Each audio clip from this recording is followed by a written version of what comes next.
Il n'a fallu qu'un instant pour qu'une collision accidentelle se transforme en étincelle d'une guerre régionale. Cette phrase a été prononcée depuis le poste de commandement du patrouilleur français Le Pluvier au moment précis où l'écran radar clignotait rouge en continu. Juste devant, à une courte distance, un navire des gardes-côtes russes a soudainement accéléré comme un harpon fendant la surface visant droit sur un petit chalutier français opérant dans les eaux du golfe de Gascogne. Personne ne se doutait que quelques instants plus tard, toute la zone sombrerait dans le chaos. Le bruit du métal s'entrechoquant résonna comme un coup de tonnerre jaillissant de l'eau. Le choc latéral bâbord brisa le navire de pêche français comme une branche de bois sec sous une hache. La coque se fissura, l'eau s'engouffra dans la cale en l'espace de quelques respirations. Les marins pêcheurs tentèrent d'envoyer un signal de détresse, mais il était trop tard.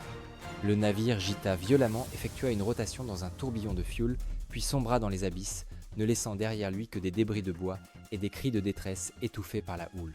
Sur le pont du Pluvier, le lieutenant de vaisseau Moreau serra fermement sa radio se contenant par réflexe militaire expérimenté à toutes les unités activation du plan de sauvetage d'urgence. Avertissement aux gardes-côtes russes, éloignez-vous de la zone du sinistre. Ceci est une opération de sauvetage.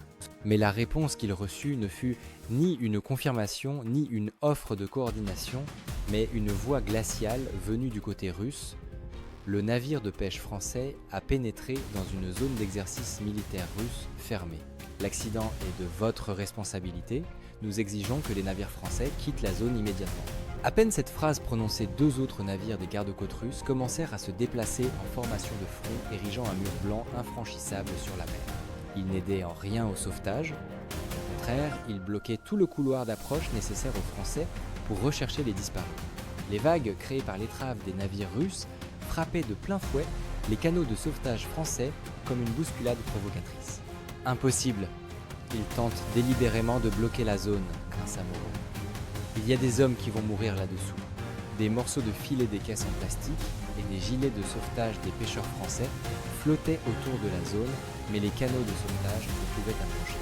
À chaque tentative, les navires russes effectuaient une manœuvre d'interposition, forçant les canaux à reculer pour éviter l'impact. La situation devint si périlleuse que l'équipe de secours fut contrainte de se replier. Regardant impuissants les bouées de sauvetage emportées par le courant, les caméras des hélicoptères de surveillance français enregistraient chaque mouvement des navires russes, augmentation anormale de la vitesse étrave, bloquant les angles, radar de tir pointé, droit vers les hélicoptères comme une menace silencieuse. Les données furent transmises au commandement de la marine à Paris avec une priorité de niveau 1, le niveau réservé aux situations susceptibles de provoquer une escalade militaire. À Paris, la carte tactique du théâtre d'opération s'étendit sur le grand écran du centre opérationnel de l'amiral Lefebvre, un homme réputé pour son mélange de calme et de détermination d'acier. En scrutant les informations reçues, il reconnut clairement le modèle tactique familier de la zone grise, une stratégie que la Russie appliquait depuis des années. « Ce n'est plus du sauvetage, c'est une obstruction délibérée », déclara Lefebvre. La situation se dégrada très vite. Des renforts des gardes-côtes russes pénétrèrent dans la zone à vitesse constante, élargissant le périmètre de blocus. Le nombre de navires russes tripla par rapport aux forces françaises. Une telle disproportion transforma le golfe de Gascogne en un labyrinthe tactique conçu par la Russie. Dans le ciel, les hélicoptères français s'efforçaient de descendre pour localiser les débris, mais à chaque descente, les navires russes ajustaient leur position, pointant leurs mâts radar vers le haut comme un rappel arrogant. « Interdiction d'approcher !» marmonna le pilote français. Au moindre écart, ils diront que c'est une provocation. Alors que la tension montait, Moreau reçut une notification indiquant que la nappe de pétrole avait doublé de surface, preuve que la coque du chalutier avait coulé profondément et s'était brisée. Le plus dangereux restait que de nombreux pêcheurs étaient portés disparus. Lorsque les canaux de sauvetage tentèrent une nouvelle approche, les navires russes activèrent leurs canons à haute pression. Une colonne d'eau puissante comme un marteau-pilon s'abattit sur la coque d'un canot français, le faisant vaciller. Deux membres d'équipage furent projetés contre le bastingage, l'un se démit, l'épaule, l'autre glissa et faillit tomber à la mer. Moreau serra les poings, ils attaquent l'équipe de sauvetage.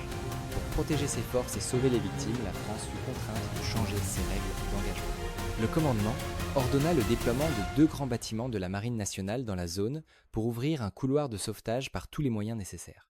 Les navires français accélérèrent, fonçant tels des marteaux d'acier, pour briser le blocus, mais la Russie réagit instantanément. leurs navires changèrent de formation pour passer à une manœuvre d'interposition active. Un grand navire russe coupa soudainement la trajectoire, bloquant délibérément l'étrave du navire français à très courte distance. Le vent sifflait sur le pont, la mer bouillonnait, comme déchirée par la pression de ces deux masses d'acier. C'était la première fois que Moreau sentait la tension atteindre son point de rupture. Il cherche vraiment la collision. L'écran radar affichait des lignes de signaux entrelacées en alerte continue. Les systèmes de combat français passèrent automatiquement en mode alerte. Une décision cruciale devait être prise immédiatement. Le commandant du patrouilleur français ordonna de déverrouiller le canon principal, gardant la sécurité engagée, et de pointer le tube vers le navire adverse en guise d'avertissement. Lorsque le canon pivota lentement vers le navire russe, l'atmosphère sur la mer sembla se geler. La flottille russe réagit également des haut-parleurs, hurlèrent des avertissements accusant la France de menaces armées. Pourtant, en un clin d'œil, le navire russe se rapprocha encore. La distance était trop dangereuse. La France tira une salve de semonces précises dans l'eau, devant l'étrave du navire russe, créant des colonnes d'eau se dressant comme des crocs d'argent. Le navire russe fut contraint de ralentir, mais au lieu de reculer, ils augmentèrent le volume de leurs haut-parleurs, déclarant que la France violait les eaux russes. À ce moment précis, tous les experts militaires du monde comprirent que le conflit échappait au contrôle des simples gardes-côtes. Dans un message urgent envoyé à Paris, Moreau déclara « Nous ne pouvons garantir la sécurité du sauvetage sans une force plus importante. La Russie déploie un blocus multicouche, une escalade est inévitable. » Immédiatement, le ministère des Armées déclencha le plan de renforcement naval. Deux noms apparurent sur l'écran de mission, la frégate de défense aérienne Chevalier Paul et la frégate multimission Aquitaine. Les deux reçurent l'ordre de faire route toutes vers le golfe de Gascogne.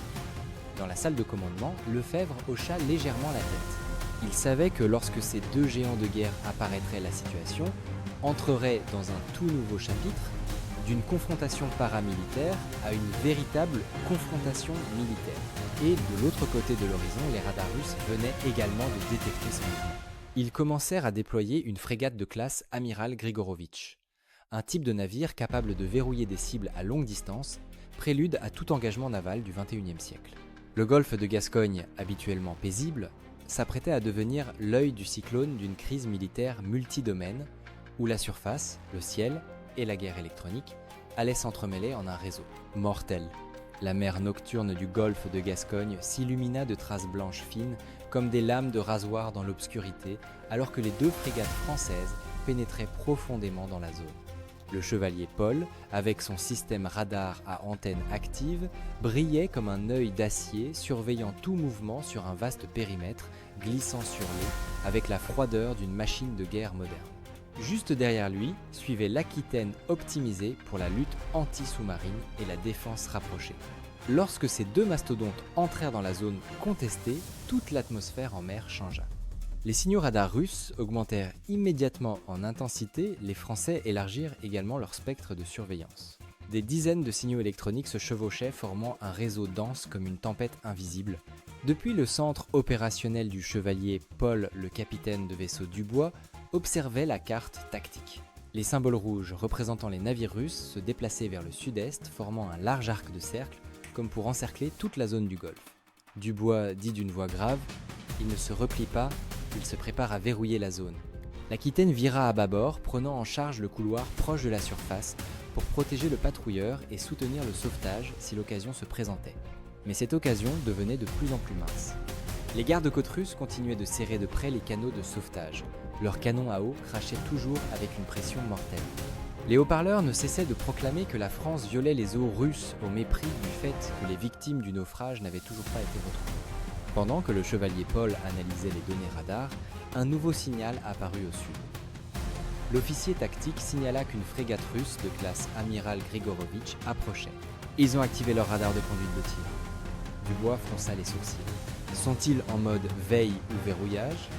Mon capitaine, le signal augmente, c'est presque un verrouillage. Personne sur le Chevalier Paul n'avait besoin d'en entendre davantage.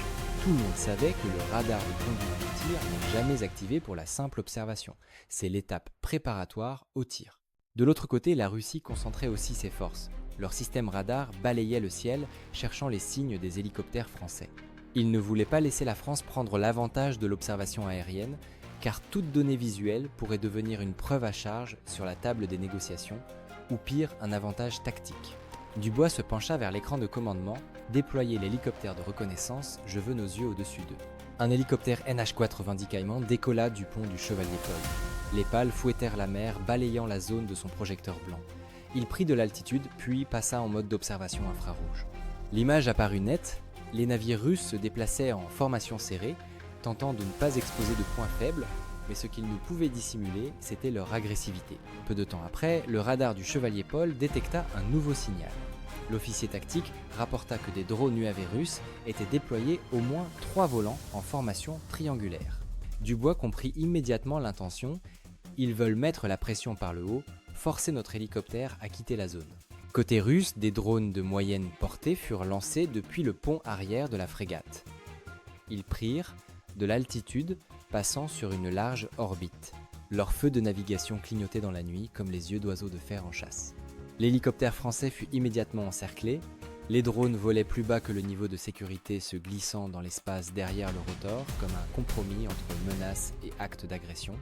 Le pilote français fit varier l'altitude de l'hélicoptère en permanence pour éviter la collision, mais les drones suivaient comme des fantômes. Dubois prit une décision réflexe, préparer les systèmes de défense rapprochés, mais ne tirait pas. Avertissement seulement si les drones franchissent la limite. La bataille aérienne n'avait pas encore eu le temps de s'apaiser que la surface devenait plus dangereuse. Un navire des gardes-côtes russes, cette fois, de plus grand gabarit s'approcha du patrouilleur français sous un angle de 30 degrés. Une tactique d'abordage délibérée. Il voulait pousser le navire français à la retraite ou forcer la collision. Lorsque les deux coques d'acier se touchèrent, un crissement strident résonna dans la nuit comme de l'acier broyant les eaux, faisant frissonner chaque marin français. Un officier français ne put s'empêcher de crier. Ils veulent créer un incident pour nous rejeter la faute. La situation dépassait les capacités de la force de patrouille. Dubois serra les dents. Avertissez-les immédiatement. Le canon à tir rapide du patrouilleur visa l'eau devant le navire russe, tirant une salve de semonce, créant une haute colonne d'eau, l'éclair illuminant la nuit et se reflétant sur la coque russe. Mais en réponse, ils ne reculèrent pas. Au contraire, un puissant signal commença à apparaître sur les consoles électroniques du Chevalier-Paul. Des ondes de brouillage frappèrent le système radar français comme des coups de bélier. Les paramètres oscillaient violemment, la carte tactique se couvrit de zones de bruit blanc. L'officier tactique rapporta « La Russie déploie sa guerre électronique. Ils essaient d'aveugler nos radars. » Dubois comprit que si le radar était aveuglé, la France perdrait l'avantage de l'information, la capacité de verrouiller les cibles et d'évaluer l'approche de l'ennemi. C'était inacceptable. Activer le mode anti-brouillage poussait la puissance radar au maximum. Le Chevalier-Paul vibra légèrement alors que le système de combat augmentait sa puissance telle une bête d'acier se redressant pour riposter. Mais dès que le radar français perça le voile du brouillage, ils découvrirent pire, un drone russe fonçait dans la zone d'observation à très basse altitude, se rapprochant de l'hélicoptère français. Le pilote signala directement dans le casque de Dubois « Drone en approche rapide, il nous verrouille !» Dubois hurla « Avertissement !» Le système d'artillerie du Chevalier-Paul pivota rapidement, verrouilla la trajectoire du drone et tira une salve de semonce si précise que les projectiles coupèrent l'air juste derrière l'appareil. Le drone trembla violemment, effectua un virage serré et perdit sa stabilité. Un instant plus tard, il s'écrasa en mer, laissant une brève traînée lumineuse avant de sombrer dans la nuit. Immédiatement, les haut-parleurs russes résonnèrent. La France a abattu un véhicule sans pilote russe. Ceci est un acte d'agression militaire. Dubois serra la rambarde, nous avons tiré une semonce. Ils ont eux-mêmes envoyé leur drone en zone dangereuse. Mais avant qu'il n'ait pu finir sa phrase, l'alerte radar sur le Chevalier-Paul vira au rouge vif. La frégate russe amiral Grigorovitch faisait pivoter son canon principal directement vers la frégate française. À cette distance, un seul ordre erroné et la guerre commençait. L'air s'épaissit, la mer devint si silencieuse que le moindre bruit semblait aspiré par le néant. Dubois comprit que chaque action de la France, à ce moment, n'était plus seulement de l'autodéfense, mais un message au monde entier. La France ne reculerait devant aucune menace. Même venant d'une puissance militaire comme la Russie, il parla dans le micro d'une voix grave mais tranchante, paré à engager tout système mais ne faites pas feu, nous ne riposterons qu'en cas d'attaque. Le golfe de Gascogne s'était transformé en un éclair d'une scène de sauvetage à un champ de bataille potentiel, où des marines modernes s'affrontaient à coups de radars, de drones, de canons et de guerre électronique. Tous les pays de la région observaient en silence. Le Royaume-Uni activa ses radars d'alerte, l'Allemagne déploya des avions de surveillance, L'OTAN plaça ses forces en alerte, les pays baltes s'inquiétaient, même les États-Unis avaient dirigé un groupe aéronaval vers l'est du Golfe. La houle commença à monter sous la coque du Chevalier Paul. Dubois regardait la mer Noire où l'eau s'agitait comme si elle pressentait quelque chose de plus grand. La confrontation était passée au niveau opérationnel et dorénavant, chaque décision déterminerait le sort de toute une région. Alors que la nuit enveloppait la mer virant au bleu sombre, un son sourd résonna depuis le nord, traversant l'air dense du champ de bataille. Ce n'était pas le vent ni les moteurs des navires, mais le sifflement caractéristique de réacteurs de nouvelle génération, un son incomparable. Les Rafales marines français étaient arrivés depuis la base aéronavale de Landivisiau. Une patrouille de 4 Rafales glissa dans le ciel nocturne comme des ombres métalliques. Ils n'allumèrent pas leur feu de position, laissant seulement de faibles traînées lumineuses dues à l'ionisation de la vapeur autour des ailes. Fidèles aux procédures de l'aéronaval, ils n'avaient pas besoin d'introduction. Ils apparurent sur les radars russes juste avant l'approche réelle, grâce à leur discrétion tactique. Ce moment fit trembler tous les systèmes de conduite de tir adverses, comme si quelqu'un les étranglait. Sur la frégate Chevalier Paul, lorsque le signal confirma que les Rafales étaient dans la zone de responsabilité, le capitaine Dubois prit une grande inspiration. Il savait que c'était le tournant. Si la marine tenait la surface, les Rafales tenaient le ciel, et celui qui tient le ciel détient l'initiative stratégique. Cependant, peu après, la Russie répondit dans sa propre langue. Depuis la base de Kaliningrad, 2 Su-35 et un Su-57 décollèrent. Le Su-35 est un chasseur polyvalent, tandis que le Su-57 est leur atout-maître, la fierté de la Russie. Leur apparition n'était pas pour observer, c'était une déclaration « Nous aussi, nous pouvons contrôler les ennemis ». Lorsque les deux forces se firent face, le ciel sembla se contracter si silencieux que le vent sur les fuselages sonnait comme une lame coupant du tissu. Depuis le cockpit du Rafale de tête, le capitaine Dubois regardait la mer. En bas, la frégate russe serrait de près le patrouilleur français. Les canons étaient encore chauds après leur manœuvre menaçante, mais les signaux de guerre électronique frappaient toujours le radar du Chevalier Paul comme des tambours de guerre. Leroy activa le système de guerre électronique Spectra, commençant à aveugler leurs drones. Immédiatement, le Rafale émit des impulsions de brouillage à haute intensité, saturant les fréquences de contrôle des drones russes.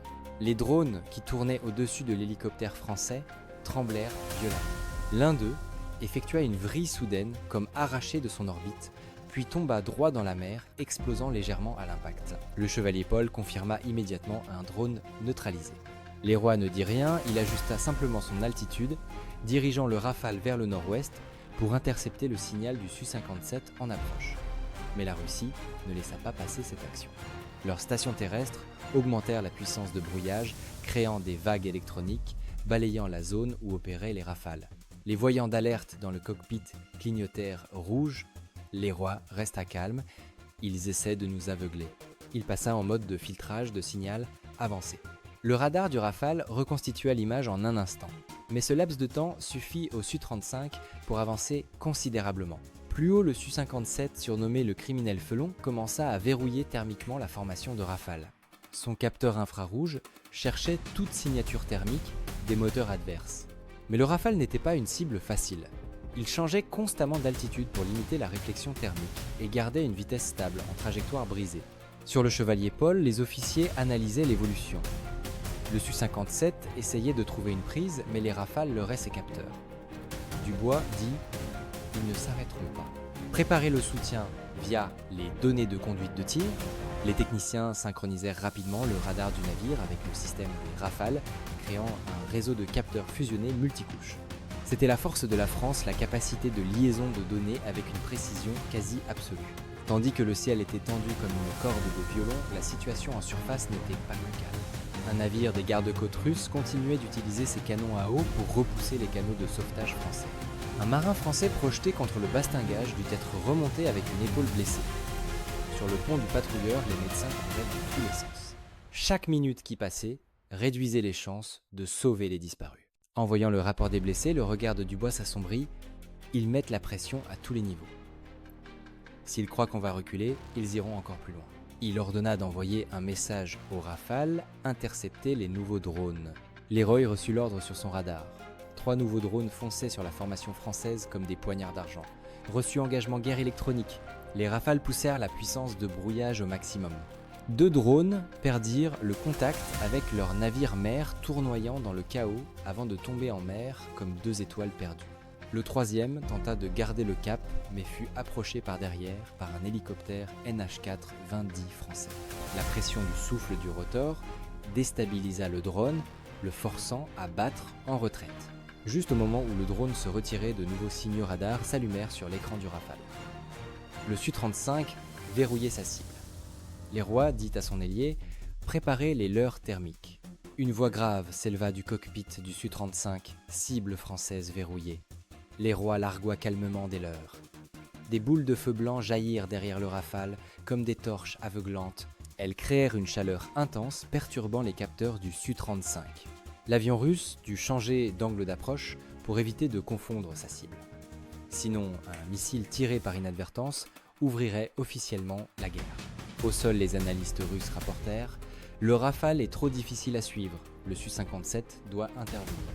Le Su-57 descendit plus bas son capteur infrarouge, balayant le ciel, cherchant la chaleur des moteurs du Rafale, mais ce dernier changea encore d'altitude, cette fois dans une direction imprévisible.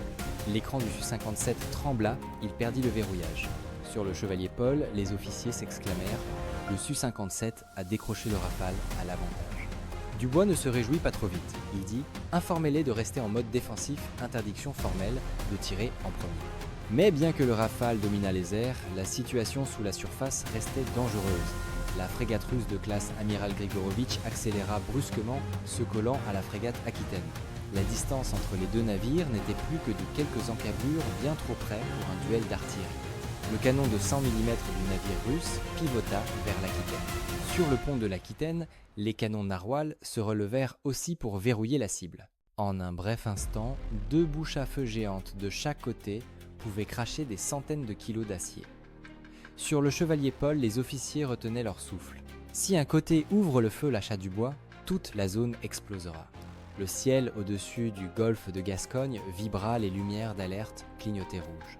Le rugissement des réacteurs et le bruit des vagues frappant les coques se mêlaient en une symphonie de guerre non déclarée mais si tendue que tout témoin sentait un frisson lui parcourir l'échine.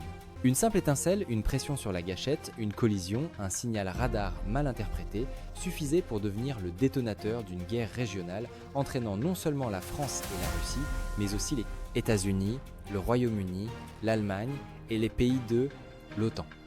Et cette étincelle était toute proche.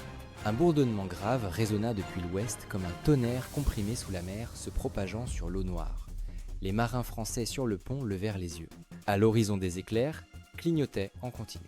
Ce n'était pas la foudre, c'était le reflet de la lumière sur une masse métallique géante. Entrant dans la zone, le porte-avions américain de classe Ford était arrivé.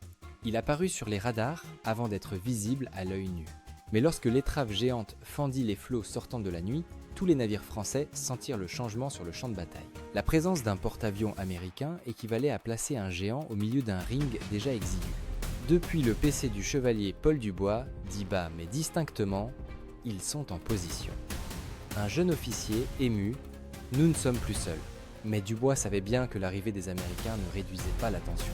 Au contraire, elle poussait le conflit au niveau stratégique où une seule mauvaise décision de n'importe quel camp enflammerait la région. Sur le porte-avions Ford, le système radar aéroporté E2D Advanced Hawkeye décolla, apportant une capacité d'observation totale du ciel du Golfe. Il tissa une immense toile électronique couvrant toute la zone maritime. Les données de cet avion furent immédiatement partagées avec le Chevalier Paul et l'Aquitaine. Signal drone russe en mouvement sur une orbite d'encerclement.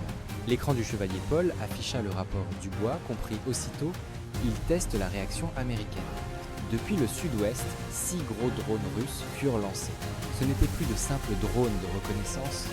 Ceux-ci portaient des nacelles allongées, signe de charge explosive, ou de générateurs d'ondes de choc pour paralyser les défenses des navires. La Russie ne tirait pas directement. Il testait la ligne rouge, voir jusqu'où iraient les États-Unis et la France pour arrêter ces drones suicides. Dubois ordonna la priorité aux cibles drones, interdisant leur approche. Depuis le destroyer Aegis américain, un hélicoptère MH-60 prit l'air. Il emportait des canons et des capteurs modernes. En un instant, le MH-60 rattrapa le groupe de drones, lâchant une salve d'avertissement coupant leur trajectoire. Un drone fut touché à l'aile, partit en vrille et tomba à l'eau. 2 autres perdirent leur stabilité et durent changer de cap. Mais les 4 restants continuèrent d'avancer. Depuis le chevalier Paul, l'artillerie rapprochée fit feu. Une ligne de traceurs rouges balaya la mer, coupant la route de 2 drones. L'un explosa à l'impact avec l'eau, créant une colonne d'eau si haute qu'elle masqua l'étrave de l'Aquitaine. L'autre explosa en l'air, un flash aveuglant dans la nuit comme un feu d'artifice mortel. Les 2 derniers drones s'écartèrent, tentant une approche par les angles morts. Dubois ordonna « L'Aquitaine s'en charge ». L'Aquitaine fit pivoter ses canons narwhal, verrouillant le drone, fonçant à haute vitesse. Une pluie de projectiles déchira la nuit tel un chapelet de métal frappant l'objet. Le drone explosa le souffle, atteignant le pont comme un cri étouffé. Mais le dernier avait perdu trop d'altitude. Il n'était plus qu'à quelques mètres de la surface, enfonçant vers la zone radar du chevalier Paul. Dubois hurla « Abattez-le tout de suite !» Les canons du chevalier Paul rugirent la trajectoire balayant la direction du drone. Un instant plus tard, l'engin explosa en une grande gerbe d'eau, mais grâce à la distance encore suffisante, il ne causa aucun dégât au navire. Cependant, le plus effrayant restait à venir. La Russie avait déployé une guerre électronique à grande échelle. Les écrans du chevalier Paul commencèrent à trembler alors qu'une série de signaux puissants venus des navires russes déferlaient comme une tempête. Les panneaux radars furent saturés de blanc. L'officier tactique rapporta « Ils essaient de paralyser nos radars. S'ils réussissent, ils approcheront sans qu'on les voie. » Dubois regarda la colonne de signaux denses. Il dit « Ils veulent la supériorité de l'information. Si on perd l'info, on perd avant même de combattre. » Les Américains réagirent immédiatement. Le destroyer Aegis activa son système de contre-mesure électronique avancé. Une onde inverse fut projetée dans l'espace, annulant chaque couche de brouillage, comme une main invisible écrasant la toile d'araignée statique de l'ennemi. Dans le ciel, les pilotes de Su-35 qui suivaient la situation sentirent leurs capteurs radars vibrer. Ils furent contraints de monter pour éviter la surcharge. Le Su-57 tenta de garder sa position d'observation, mais fut perturbé par les ondes de contre-attaque américaines et françaises, rendant son signal instable. Le chasseur de 5e génération dut choisir une distance plus sûre. Dubois souffla légèrement. « Nous avons gardé nos yeux. » Pendant ce temps, sous la surface, la situation prenait une nouvelle tournure. Un destroyer russe de classe Udaloy modernisé, ou équivalent type 52D dans le contexte de menace, approcha par l'ouest. Ce n'était pas une petite corvette. Il possédait des missiles longue portée et un radar puissant projetant une ombre menaçante sur tout le champ de bataille dès son apparition. Non seulement la France, mais aussi les États-Unis durent ajuster leur formation. Les officiers sur le chevalier Paul s'agitaient s'ils plaçaient ce destroyer en première ligne, cela signifiait qu'ils voulaient contrôler toute la zone. Les USA dirigèrent immédiatement un autre destroyer Aegis depuis le sud-est vers une position d'opposition. 2 navires, l'un franco-américain, l'un russe, formaient 2 pointes de lance se faisant face. Dans le ciel, Rafale et Su-35 descendirent encore plus bas, collant aux formations navales. Le champ de bataille était désormais divisé en plusieurs couches. Couche surface patrouilleur et garde-côte se frottant à quelques mètres, couche navale, chevalier Paul Aquitaine Ford Aegis, face aux navires russes, couche aérienne, Rafale MH-60 drones français contre Su-35, Su-57 drones russes. Couche invisible, guerre électronique, brouillage, suppression, verrouillage. Tout s'entremêlait comme un immense filet d'acier, prêt à se refermer. L'effet domino commença. Au Royaume-Uni, les radars d'alerte avancés furent poussés au maximum. Les unités de défense aérienne furent mises en alerte. Le ministère de la Défense britannique comprit que si les hostilités éclataient, ils seraient les premiers entraînés dans le tourbillon. L'Allemagne nota des avions de reconnaissance russes actifs près de sa zone d'identification.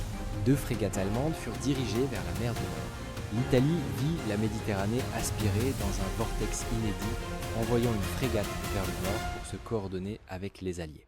L'OTAN était profondément divisée. Certains pays voulaient rester neutres, d'autres craignaient que si la guerre éclatait, les routes commerciales vitales de l'Atlantique seraient paralysées. L'incapacité à émettre une déclaration commune rendait la région encore plus instable.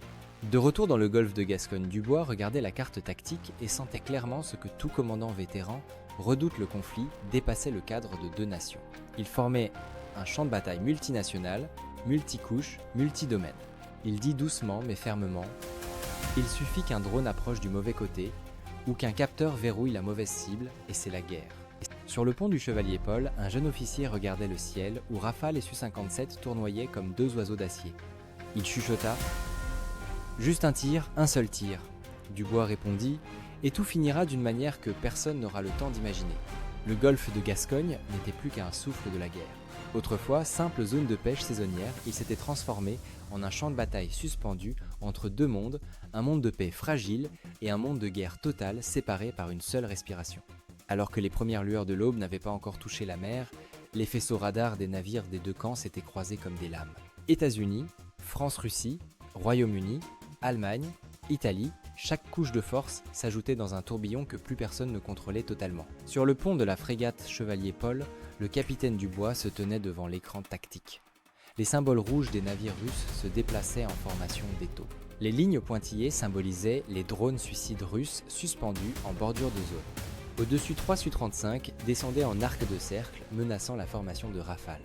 Un jeune officier chuchota comme s'il craignait que sa propre voix ne réveille le dieu de la guerre. « Mon capitaine, nous sommes encerclés sur 3 niveaux. » Dubois répondit d'une voix étrangement calme. « C'est seulement quand on est encerclé qu'on voit vraiment qui sont les alliés et qui sont les vrais adversaires. » À l'ouest, le destroyer russe activa son système de contre-mesure électronique majeur. Les ondes irradièrent si fort que les écrans radars de l'Aquitaine clignotèrent comme assommés. Un officier alerta « Brouillage trop fort, les cibles lointaines disparaissent. » Sur le pont de l'Aquitaine, le capitaine de frégate Roux regardait la neige blanche couvrir les écrans. Il comprit que la Russie acculait la France. Si le radar devenait inopérant, la France serait aveugle un instant, et durant cet instant, tout missile tiré traverserait les défenses. Roux ordonna « Activer le filtrage de signal, récupérer les données du E2D américain pour compenser l'aveuglement. » La ligne de commande traversa l'écran. Quelques secondes plus tard, le radar de l'Aquitaine reconstruisit progressivement le champ de bataille grâce aux données liées de l'avion radar américain. Il n'était plus totalement aveugle, mais la situation n'avait jamais été aussi précaire. Dans le ciel, Rafale et Su-57 se faisaient face à nouveau, aucun camp ne voulant tirer le premier. Mais tous deux savaient qu'une seule fausse manœuvre, un seul verrouillage erroné et la guerre éclaterait. Leroy, pilote du Rafale, vit le Su-57 changer d'angle d'approche, le capteur infrarouge de l'avion russe balayant le fuselage du Rafale comme un œil invisible scrutant chaque jointure du blindage. Leroy ouvrit le canal interne, ils essaient de prendre le verrouillage thermique paré à manœuvrer. Depuis le cockpit du Su-57, le jeune pilote nommé Volkov était tout aussi tendu. Il connaissait sa mission mettre la pression, mais ne surtout pas ouvrir le feu. Mais quand le Rafale changea brusquement d'altitude, le système d'alerte de verrouillage du Su-57 clignota aussi en jaune, une alerte pouvant causer un malentendu mortel. Volkov prit une longue inspiration. Nous jouons au jeu le plus dangereux du monde. Sur l'eau, la situation n'était pas meilleure. Un navire armé des gardes-côtes russes fonça soudainement dans le couloir de sauvetage que l'Aquitaine ouvrait. Le rapprochement fut si serré que le flanc gauche de l'Aquitaine trembla. Le bastingage en acier fut enfoncé, le choc fut assez fort pour faire perdre l'équilibre aux marins. Roux hurla dans l'interphone, gardez la position, ne ripostez pas. Mais côté russe, on alluma les haut-parleurs, la France a provoqué la collision. La France provoque. Dubois, sur le Chevalier Paul, entendit clairement l'annonce. Il comprit que c'était la préparation d'une justification. Si un incident majeur survenait dans les minutes suivantes, la Russie dirait que la France avait attaqué en premier. Le Chevalier Paul envoya le signal « Gardez la formation ». Pas de retrait, pas de provocation, pas de recul. Puis ce que tout commandant redoutait arriva. Un drone suicide russe perdit sa stabilité dans la zone de brouillage, partit en vrille incontrôlée et plongea droit vers la zone de contact entre l'Aquitaine et le navire russe. En cet instant, personne ne savait où le drone tomberait. S'il tombait sur le pont français, la France devrait réagir. S'il tombait sur le navire russe, la Russie accuserait la France de l'avoir abattu. Et s'il explosait entre les deux, le monde entier croirait que la guerre avait commencé. Leroy, depuis le ciel, vit la scène et hurla « Drone hors de contrôle, il tombe entre les deux navires ». Sur le chevalier Paul Dubois eut juste le temps de dire 2 mots « Oh non ». Le drone fit un tour de plus et s'écrasa à la surface en une fraction de seconde. Avant de toucher l'eau, un flash illumina la zone. Ce n'était pas une explosion, mais le reflet de l'aile du drone se brisant. Un marin russe hurla quelque chose, un marin français hurla autre chose. Tout le monde crut à l'explosion, mais le drone n'explosa pas. Il tomba à l'eau dans un grand plouf inoffensif. Des instants de silence pesant s'écoulèrent. Puis le ciel explosa de messages radio de toutes parts. Les commandants, américains, français, russes, britanniques, allemands, demandèrent tous simultanément une analyse. Était-ce une explosion, une attaque, un incident de guerre? Tout le champ de bataille se figea, quelques respirations. Dubois fixa l'écran de données. Il vit clairement qu'il n'y avait pas de dispersion de débris explosifs, pas d'onde de choc, pas de forte chaleur, juste un drone tombé par perte de contrôle. Il expira pour la première fois depuis des heures comme libéré d'une lame sous la gorge. Il dit dans le micro « C'est un accident de drone, personne ne tire. » Je répète, personne ne tire. La nouvelle se répandit comme une brise légère dans une nuit d'orage. Une fin imparfaite, mais une fin pour aujourd'hui.